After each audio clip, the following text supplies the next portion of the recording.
Okay, so for the next section we are toning. You're going to need coloured pencils for this section. You could essentially use coloured textures, but you'd need a good range of colours if you wanted to do that.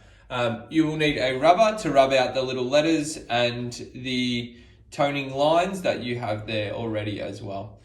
So for this first video, I'm going to show you how to complete your toning with one colour to get a range of tones from one colour. And then for the second video, I'm going to show you how to develop your tones using multiple colors. Okay, so first things first, I'm going to start over here, rub out that letter L, and then I'm going to begin my toning. So you can see all I'm using is line strokes. I'm not actually coloring anything in. This technique is called hatching, and this is the same technique that David Hockney actually uses with his paintbrush. So we're emulating and trying to get a similar result from our use of hatching while we're toning to get a similar result to David Hockney. The one super key thing that you can see I'm doing here is when I'm hatching, I'm actually following the shape of, or let's say, the movement of the form, okay? So we can see I'm following the direction on a vertical of how the pants come around. So you can't see I've gone this way still. I'm actually following where my line strokes go. I'm following the shape of the pants. So when it comes to the medium, all you need to do now is I'm going to push a little harder, okay? So you get to see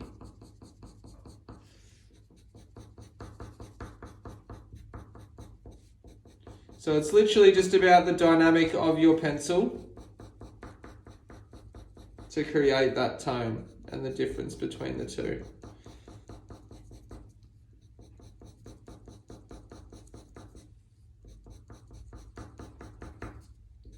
If there's not enough of a difference between the two sections, what you then can come do is just go over with a secondary layer.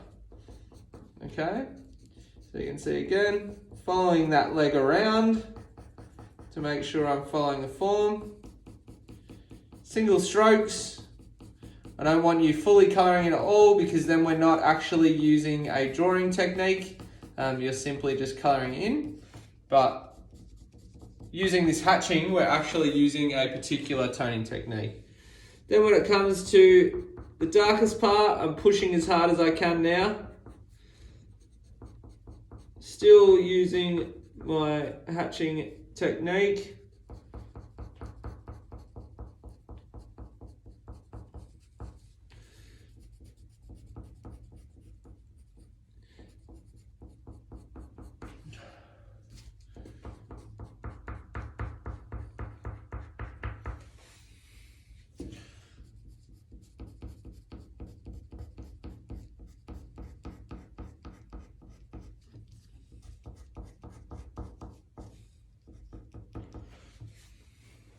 So we can see, if we've got some white gaps in there, you can fill those in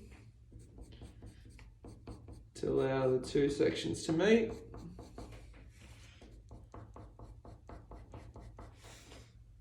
Okay, so hopefully now you can see I've got my darkest section here, my medium section and my light section.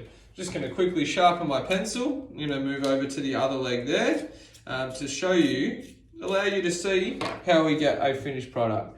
So I know it was all light in here. So what I do is go with my pencil vertical up and down, I go from left to right to create those sections, okay? So again, this is my lightest section here. Fill that in, following the form of the leg. Using the hatching technique only, you're not colouring in. We might do a little soft layer over the top at the end to make things cohesive, but at this point, you're only using the hatching technique, okay?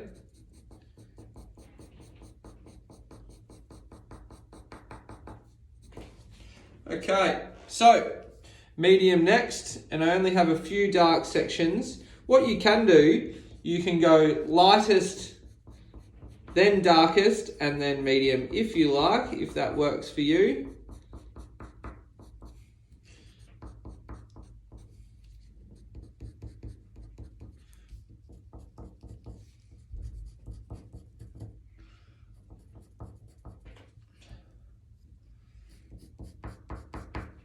Okay, and then it's filling in the medium there.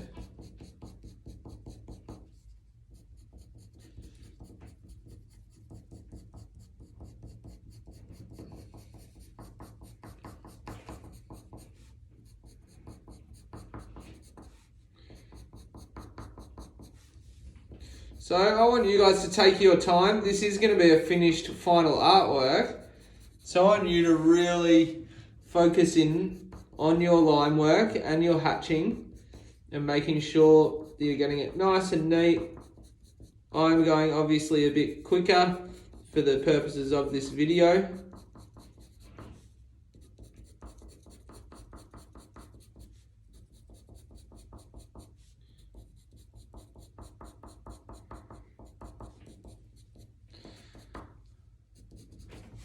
So hopefully we can see now, we have got our light section, our medium, and then we've got the dark highlights around the outside.